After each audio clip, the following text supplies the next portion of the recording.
ओम नमः शिवाय। शिव जी सदा सहाय। ओम नमः शिवाय। गुरु जी सदा सहाय। ब्रह्मा जी का शिव की क्रोधाग्नि को वडवानल की संज्ञा दे समुद्र में स्थापित करके संसार के भय को दूर करना, शिव के विरह से पार्वती का शोक तथा नारद जी के द्वारा उन्हें तपस्या के लिए उपदेश पूर्वक पंचाक्षर मंत्र की प्राप्ति।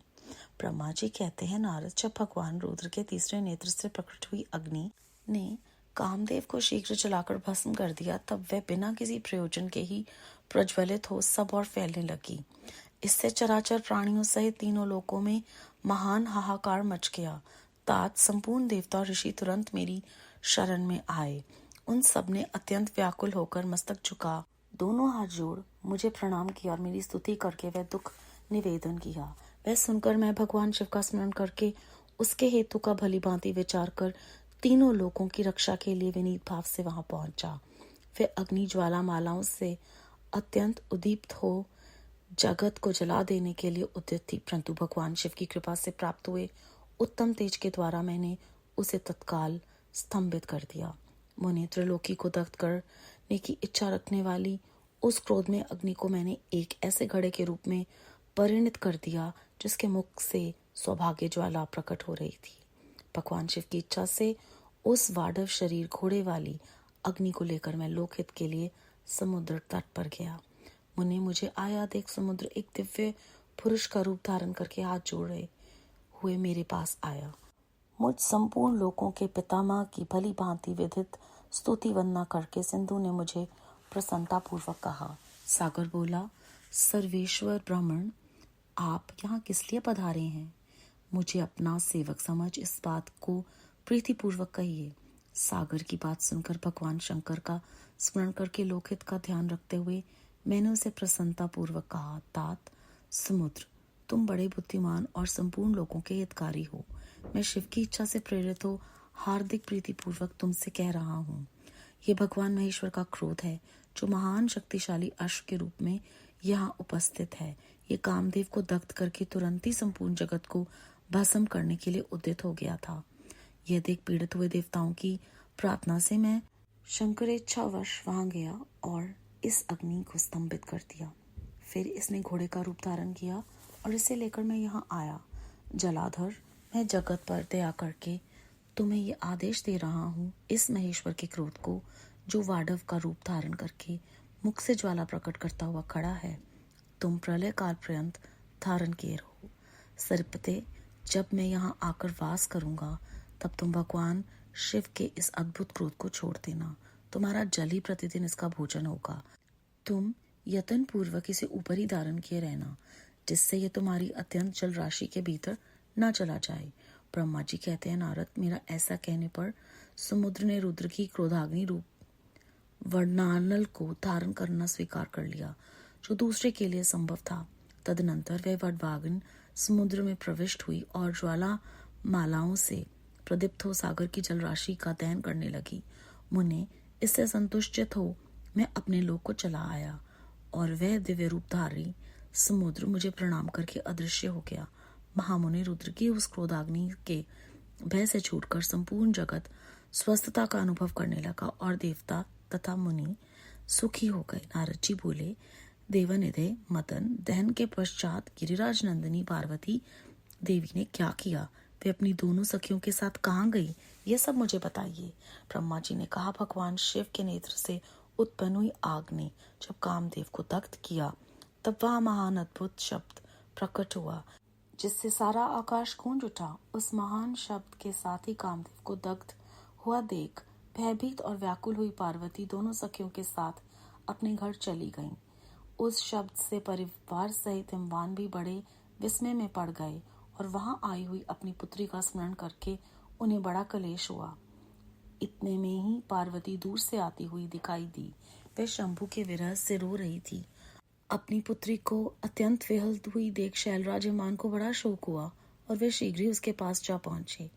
वे फिर हाथ से उसकी दोनों आंखें पोंछकर बोले, शिवे, डरो मत, रो मत। ऐसा कहकर अचलेश्वर हिमान ने अत्यंत विहल हुई पार्वती को शीघ्र ही गोद में उठा लिया और उसे सांत्वना देते हुए वे अपने घर ले आए। कामदेव का दाह करके महादेव जी अदृश्य हो गए थे, अतः उनके विरह से पार्वती अत्यंत व्याकुल हो उठी थी। उन्हें कहीं भी सुख या शांति नहीं मिलती थी। पिता के घर जाकर जब वे अपनी माता से मिली, उस समय पार्वती शिवा ने अपना नया जन्म हुआ माना। वे अपने रूप की निंदा करने लगी और बोली, हाय, मैं मारी गई।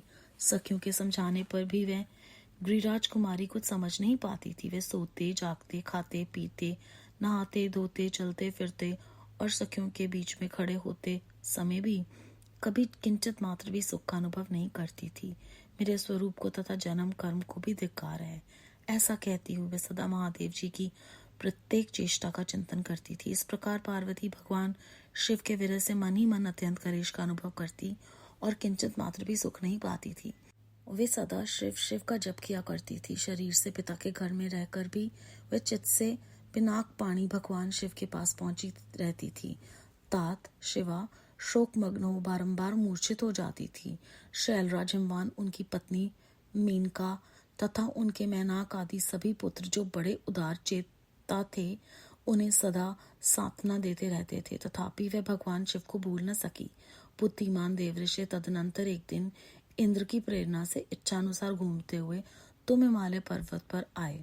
उस समय महात्मा हिमवान ने तुम्हारा स्वागत सत्कार किया और कुशल मंगल पूछा। फिर तुम उनके दिए हुए उत्तम आसन पर बैठे। तदनंतर शैलराज ने अपनी कन्या के चरित्र का आरंभ से ही वर्णन किया। किस तरह उसने महादेव जी की सेवा आरंभ की और किस तरह उनके द्वारा कामदेव का दहन हुआ, ये सब कुछ बताया। मुने, ये सब कुछ सुनकर तुमने गिरिराज से कहा, शैलेश्वर भगवान शिव का भजन करो। फिर उनसे विदा लेकर तुम उठे और मन ही मन शिव का स्मरण करके शैलराज को छोड़ शीघ्र ही एकांत में काली के पास आ गए। मुने, तुम लोग परोपकारी, ज्ञानी तथा शिव के प्रिय भक्त हो, समस्त ज्ञानवानों के शिरोमणि हो, अतः काली के पास आ उसे संबोधित करके उसी के हित में स्थित हो उससे सादर ये सत्य वचन बोले। नारद ने, तुमने कहा कलिके, तो मेरी बात सुनो।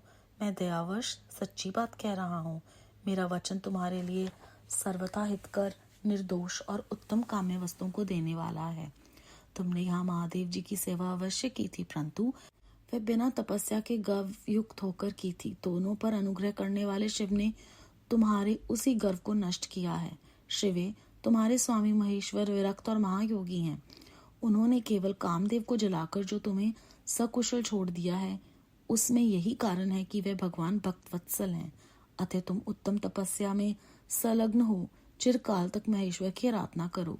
तपस्या से तुम्हारा संस्कार हो जाने पर रुद्रदेव तुम्हें अपनी सहधर्मिणी बनाएंगे और तुम भी कभी उन कल्याणकारी शंभु का परित्याग नहीं करोगी। देवी, तुम हठपूर्वक शिव को अपनाने का यत्न करो। शिव के सिवा दूसरे किसी को अपना पति स्वीकार न करना। ब्रह्मा जी कहते हैं, मुने, तुम्हारी ये बात सुनकर गिरिराज कुमारी काली कुछ उल्लासित हो तुमसे हाथ जोड़कर प्रसन्नता पूर्वक बोली। शिवा ने कहा, प्रभु, आप सर्वज्ञ तथा जगत का उपकार करने वाले हैं। मुने, मुझे रुद्रदेव की आराधना के लिए कोई मंत्र दीजिए।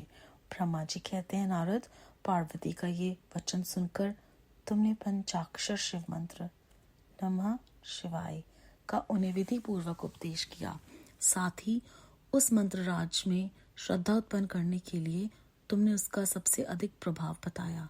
नारद, तुम बोले, देवी, इस मंत्र का परम अद्भुत प्रभाव सुनो। इसके श्रवण मात्र से भगवान शिव प्रसन्न हो जाते हैं। ये मंत्र सब मंत्रों का राजा और मनोवांछित फलों को देने वाला है। भगवान शिव को बहुत ही प्रिय है तथा साधक को भोग और मोक्ष देने में समर्थ है। सौभाग्यशालिनी, इस मंत्र का विधि पूर्वक जप करने से तुम्हारे द्वारा आराधित हुए भगवान शिव अवश्य शीघ्र तुम्हारी आंखों के सामने प्रकट हो जाएंगे। शिवे, शौच, संतोष आदि नियमों में तत्पर रहकर भगवान शिव के स्वरूप का चिंतन करती हुई तुम पंचाक्षर मंत्र का जप करो। इससे आराध्य देव शिव शीघ्र ही संतुष्ट होंगे। साध्वी, इस तरह तपस्या करो। तपस्या से महेश्वर वश में हो सकते हैं।